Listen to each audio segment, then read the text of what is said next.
Group টেবিলের তলানির দল ঢাকা ওয়ান্ডার্সকে উড়িয়ে দিয়ে ফেডারেশন কাপের গ্রুপ সেরা হয়ে কোয়ালিফায়ারে পা রাখল বসুন্ধরা কিংস। ফেডারেশন কাপে ফর্টিজ এফসির কাছে হারা দলটাই নিজেদের শেষ ম্যাচে ঢাকা ওয়ান্ডার্সকে 5-0 গোলে হারিয়ে এ গ্রুপে 9 পয়েন্ট নিয়ে হয়েছে গ্রুপ চ্যাম্পিয়ন। বসুন্ধরা কিংসের বিপক্ষে খেই হারায় তলানির দল ঢাকা ওয়ান্ডার্স ম্যাচের শুরু থেকেই। ব্রাজিলিয়ান মিগুয়েলের গোলে 18 মিনিটে লিড নেয় কিংস। সোহেল রানার গোলে বিরতির আগে তাদের স্কোর লাইন দাঁড়ায় 2-0। বিরতির পর আত্মঘাতী গোলে আরও এগিয়ে যায় কিংস। 70 মিনিটে সোহেল রানার দ্বিতীয় এবং 77 মিনিটে তপু গোল করলে কিংস বড় জয় পায়। বসুন্ধরা কিংসের তপু বর্মন ডিফেন্ডার হলেও নিয়মিত গোল করছেন চলতি মৌসুমে।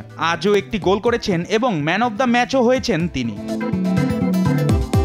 এদিকে কুমিল্লার শহীদ ধীরেন্দ্রনাথ দত্ত স্টেডিয়ামে গোল শূন্য ড্র করেছে ব্রাদার্স পুলিশ। শেষ ম্যাচে জয় ছাড়া বিকল্প ছিল না বাংলাদেশ পুলিশ এফসির সামনে। তাদের দিকে তাকিয়েছিল ফর্টিজ এফসিও। গ্রুপ পর্বের শেষ ম্যাচে ব্রাদার্স ইউনিয়নের বিপক্ষে পুলিশ জিতলেই সুযোগ থাকতো 3 ম্যাচ পরেও এ গ্রুপের পয়েন্ট টেবিলে শীর্ষে থাকা ফর্টিসের। কিন্তু দিনের সহজ সমীকরণটাই মিলিয়ে নিয়েছে ব্রাদার্স। পুলিশের বিপক্ষে ড্র করে গোপীবাগের দলটি পৌঁছে গেছে ফেডারেশন কাপের প্লে অফ রাউন্ডে।